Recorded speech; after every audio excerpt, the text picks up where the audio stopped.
Hello, welcome to my channel. आज के इस सेशन में मैं प्रकाश के अपवर्तन यानी कि रिफ्रैक्शन ऑफ लाइट से संबंधित कुछ एमसीक्यूज लेकर आया हूं और मैं आशा करता हूं कि ये सभी प्रश्न आपके आगामी परीक्षाओं के लिए काफ़ी उपयोगी साबित होंगे। तो आइए शुरू करते हैं। पहला प्रश्न है, जल में वायु का बुलबुला किस तरह व्यवहार करता है। जल में वायु का बुलबुला यानी कहने का मतलब ये है कि अगर जल रखा गया है और इसके अंदर एक वायु का बुलबुला है यानी हवा का बुलबुला है तो वो किस तरह कार्य करेगा। इसके लिए ऑप्शन है उत्तल दर्पण, उत्तल लेंस, अवतल दर्पण या फिर अवतल लेंस। तो इस प्रश्न का सही उत्तर होगा ऑप्शन डी यानी कि अवतल लेंस की भांति व्यवहार करेगा। अगला प्रश्न है कि निकट दृष्टि दोष किसके द्वारा ठीक किया जाता है। निकट दृष्टि दोष एक प्रकार का विजन डिफेक्ट है जिससे पीड़ित व्यक्ति को नज़दीक की वस्तु तो साफ साफ दिखाई पड़ती है परंतु दूर की वस्तु स्पष्ट रूप से दिखाई नहीं पड़ती है। तो इस तरह के दोष को दूर करने के लिए किस लेंस का प्रयोग किया जाता है। अवतल लेंस, उत्तल लेंस, बायोफोकल लेंस या समतल उत्तल लेंस। तो इस प्रश्न का सही उत्तर है ऑप्शन ए यानी कि अवतल लेंस का प्रयोग किया जाता है। अगला प्रश्न है, मृग मरीचिका का कारण है। मृग मरीचिका यानी कि मिरेज का कारण क्या है। मिरेज यानी मृग मरीचिका प्रकाश का व्यतिकरण, प्रकाश का विवर्तन, प्रकाश का ध्रुवन या फिर प्रकाश का पूर्ण आंतरिक परावर्तन। तो इस प्रश्न का सही उत्तर होगा ऑप्शन डी यानी कि प्रकाश का पूर्ण आंतरिक परावर्तन। अगला प्रश्न है, वायुमंडल में प्रकाश के विसरण यानी कि प्रकिरणन का कारण है। क्या कारण है? तो ऑप्शन हैं धूलकण, कार्बन डाइऑक्साइड, हीलियम या फिर नाइट्रोजन। तो इस प्रश्न का सही उत्तर होगा ऑप्शन ए यानी कि धूलकण के कारण प्रकाश वायुमंडल में विसरित होते हैं। अगला प्रश्न है, दूरदृष्टि दोष को ठीक करने के लिए किस लेंस का प्रयोग किया जाता है। दूरदृष्टि दोष भी एक प्रकार का विजन डिफेक्ट है जिससे पीड़ित व्यक्ति को दूर की वस्तु तो स्पष्ट रूप से दिखाई पड़ती है परंतु नज़दीक की वस्तु स्पष्ट रूप से दिखाई नहीं पड़ती है। और इस तरह के दोष को दूर करने के लिए किस लेंस का प्रयोग किया जाता है। तो ऑप्शंस हैं बायोफोकल लेंस, अवतल लेंस, उत्तल लेंस या फिर कांच का स्लैब। तो इस प्रश्न का सही उत्तर है ऑप्शन सी यानी कि उत्तल लेंस का प्रयोग करके दूर दृष्टि दोष को ठीक किया जाता है। अगला प्रश्न है, जरा दृष्टि दोष को ठीक करने के लिए किस लेंस का प्रयोग किया जाता है। जरा दृष्टि दोष भी एक प्रकार का विजन डिफेक्ट है जिससे पीड़ित किसी व्यक्ति को निकट की वस्तु और दूर की वस्तु दोनों ही साफ रूप से दिखाई नहीं पड़ती है। और इस तरह के दृष्टि दोष को ठीक करने के लिए किस लेंस का प्रयोग किया जाता है। तो अवतल लेंस, उत्तल लेंस, द्विफोक्सी लेंस, समतल अवतल लेंस। तो इस प्रश्न का सही उत्तर है ऑप्शन सी यानी कि द्विफोक्सी या बायोफोकल लेंस का प्रयोग करके जरा दृष्टि दोष को ठीक किया जाता है। अगला प्रश्न है, ऑप्टिकल फाइबर का आविष्कार किसने किया था। ऑप्टिकल फाइबर एक प्रकाशीय यंत्र है जिसका कार्य करने का सिद्धांत है टोटल इंटरनल रिफ्लेक्शन TIR यानी कि पूर्ण आंतरिक परावर्तन। तो इसका आविष्कार किसने किया था। ऑप्शंस है Samuel Cohen, Narendra Kapany, Galileo या फिर यंग्स। इस प्रश्न का सही उत्तर है ऑप्शन बी यानी कि नरेंद्र कपानी। अगला प्रश्न है, ऑप्टिकल फाइबर किस सिद्धांत पर कार्य करता है। ऑप्शन है प्रकाश का परावर्तन, पूर्ण आंतरिक परावर्तन, प्रकाश का अपवर्तन, प्रकाश का विवर्तन। तो मैं अभी पिछले प्रश्न में इसका डिस्कशन किया हूँ कि ऑप्टिकल फाइबर जो है TIR यानी कि टोटल इंटरनल रिफ्लेक्शन पूर्ण आंतरिक परावर्तन के सिद्धांत पर कार्य करता है। तो इस प्रश्न का सही उत्तर होगा ऑप्शन बी यानी कि पूर्ण आंतरिक परावर्तन। अगला प्रश्न है, एक अंतरिक्ष यात्री को अंतरिक्ष में आकाश कैसा दिखाई देगा।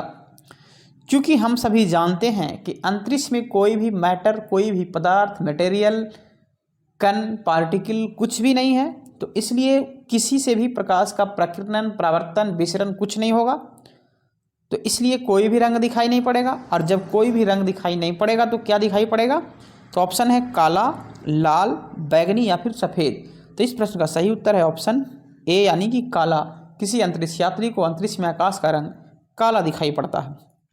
अगला प्रश्न है, दृष्टिपटल पर बने किसी प्रतिबिंब का संवेदन मस्तिष्क में कितनी देर तक रहता है? आप जानते हैं कि जब किसी वस्तु को हम देखते हैं तो उस वस्तु से परावर्तित किरण जो होती है प्रकाश की, वो हमारे आँखों में प्रवेश करती है और उसका प्रतिबिंब जो है हमारी आँखों के दृष्टिपटल या रेटिना पर बनता है।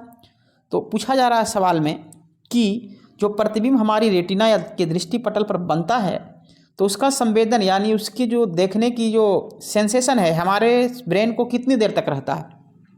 तो ऑप्शन है 1/10 सेकेंड, 1/20 सेकेंड, 1 सेकेंड, 1/16 सेकेंड। तो इस प्रश्न का सही उत्तर है ऑप्शन डी यानी कि 1/16 सेकेंड।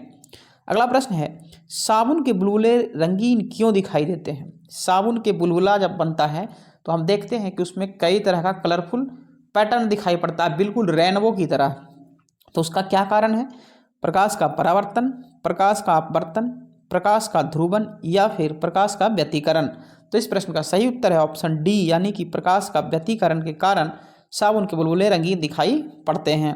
अगला प्रश्न है, अबिंदुकता को दूर करने के लिए किस लेंस का प्रयोग किया जाता है? अबिंदुकता भी एक प्रकार का विजन डिफेक्ट है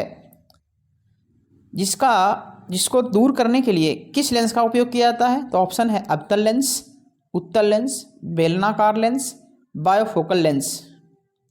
तो इस प्रश्न का सही उत्तर होगा ऑप्शन सी यानी कि बेलनाकार लेंस का प्रयोग करके अबिंदुकता को दूर किया जाता है। अगला प्रश्न है, आवर्धक ग्लास के रूप में किस लेंस का उपयोग किया जाता है? आवर्धक ग्लास यानी मैग्नीफाइंग ग्लास के रूप में किस लेंस का प्रयोग किया जाता है? बायोफोकल लेंस, समतल अवतल लेंस, उत्तल लेंस या फिर बेलनाकार लेंस। तो इस प्रश्न का सही उत्तर है ऑप्शन सी यानी कि उत्तल लेंस का प्रयोग आवर्धक ग्लास के रूप में किया जाता है। अगला प्रश्न है, किसी 1 मीटर फोकस दूरी वाले लेंस की क्षमता कितनी होगी? ऑप्शन है 0.1 डायोप्टर, 1 डायोप्टर, 1/10 डायोप्टर या फिर 10 डायोप्टर। तो जैसा कि हम जानते हैं कि लेंस की क्षमता का सूत्र होता है, फॉर्मूला होता है P = 1/f, जहां f है मीटर में फोकस दूरी। ध्यान रखिएगा मीटर में ही लेनी है फोकस दूरी। अगर सेंटीमीटर या किसी और यूनिट में पद्धति में दिया गया है तो उसको मीटर में पहले कन्वर्ट करना होता है। तो चूंकि यहाँ दिया गया है 1 मीटर तो 1/1 मीटर ये आ जाएगा 1 मीटर इनवर्स, और इस मीटर इनवर्स को ही हम लोग डाईऑप्टर कहते हैं, यानी कि इसका होगा 1 डाईऑप्टर। तो इस तरह से इस प्रश्न का सही उत्तर होगा ऑप्शन बी यानी कि 1 डाईऑप्टर। अगला प्रश्न है, स्पष्ट दर्शन की न्यूनतम दूरी कितनी होती है? स्पष्ट दर्शन की न्यूनतम दूरी कहने का मतलब ये है कि मानव नेत्र जो है कम से कम नज़दीक यानी निकट स्थित वस्तु को एक खास दूरी तक ही देख सकता है। उससे ज़्यादा दूरी पर स्थित उससे कम दूरी पर स्थित वस्तु को साफ साफ नहीं देख सकता है। तो कहा जा रहा है कि कम से कम वह दूरी बताइए कि जहाँ रखने पर वस्तु को हम साफ साफ देख सकते हैं। तो उसके लिए ऑप्शन है 25 मीटर, 25 सेंटीमीटर, 0.25 सेंटीमीटर या फिर अनंत। तो इस प्रश्न का सही उत्तर है ऑप्शन बी यानी कि 25 सेंटीमीटर। अगला प्रश्न है, किसी लेंस की क्षमता का सूत्र निम्न में से कौन है? लेंस की क्षमता यानी पावर ऑफ लेंस। ऑप्शन है R = 2f, 1/v - 1/u = 1/f या P = 1/f या P = -v/u। अभी पिछले प्रश्न में मैं ये डिस्कस कर चुका हूँ कि लेंस की क्षमता यानी पावर का फॉर्मूला होता है 1/f यानी कि फोकस दूरी। तो इस तरह से इस प्रश्न का सही उत्तर होगा ऑप्शन सी। अगला प्रश्न है, सबसे कम प्रकीर्णन किस प्रकाश किरण का होगा? किस प्रकाश किरण का कहने का मतलब है, हम जानते हैं कि जो वाइट लाइट है यानी सफ़ेद प्रकाश किरण जो है वो 7 प्रकार के प्रकाश किरणों रंगों का मिश्रण है। विविग्योर, VIBGYOR, violet, indigo, blue, green, yellow, orange and red. तो कहा जा रहा है कि इसमें से जो 4 ऑप्शन दिया उसमें सबसे कम प्रकीर्णन किसका होगा? तो सबसे कम प्रकीर्णन ध्यान रखिएगा कि उसका होता है जिसका कि वेवलेंथ यानी तरंगदैर्घ्य की लंबाई सबसे अधिक होती है। तो इधर से हम बढ़ते क्रम में जाएंगे तो सबसे अधिक तरंगदैर्घ्य की लंबाई लाल का और सबसे कम वायलेट का होता है, यानी कि जिसका प्रकाश का तरंगदैर्घ्य की लंबाई सबसे अधिक होगा तो उसका प्रकीर्णन सबसे कम होगा। तो इसमें सबसे अधिक लाल का है, तो इस तरह से इस प्रश्न का सही उत्तर होगा ऑप्शन सी। और इसी कारण से चूंकि सबसे कम प्रकीर्णन होता है, ये दूर तक आसानी से दिखाई पड़ता है, इसलिए खतरे के निशान में डेंजर सिग्नल के रूप में भी लाल रंग का इस्तेमाल किया जाता है। अगला प्रश्न है सीडी रंगीन क्यों दिखाई पड़ती है? सीडी यानी कि कॉम्पैक्ट डिस्क रंगीन क्यों दिखाई पड़ती है? ऑप्शन है प्रकाश का परावर्तन, प्रकाश का विवर्तन, प्रकाश का पूर्ण आंतरिक परावर्तन या फिर प्रकाश का व्यतिकरण। तो इस प्रश्न का सही उत्तर होगा ऑप्शन डी यानी कि प्रकाश के व्यतिकरण के कारण सीडी यानी कॉम्पैक्ट डिस्क रंगीन दिखाई पड़ती है। अगला प्रश्न है किस लेंस के लिए आवर्धन का मान ऋणात्मक होता है? लेंस कई प्रकार के होते हैं, जैसे में जनरली होता है उत्तल लेंस और अवतल लेंस। तो कहा जा रहा है कि किस लेंस के लिए ऋणात्मक होगा आवर्धन का मान? आवर्धन यानी मैग्निफिकेशन m = v/u होता है जिसका फॉर्मूला। तो ऑप्शन है अवतल लेंस, उत्तल लेंस, समतल अवतल लेंस, समतल उत्तल लेंस। तो इस प्रश्न का सही उत्तर होगा ऑप्शन ए यानी कि अवतल लेंस के लिए आवर्धन का मान ऋणात्मक होता है। अगला और अंतिम प्रश्न है इस सेशन का, सरल सूक्ष्मदर्शी बनाने में किस लेंस का प्रयोग किया जाता है? सरल सूक्ष्मदर्शी सिंपल माइक्रोस्कोप बनाने में किस लेंस का प्रयोग किया जाता है?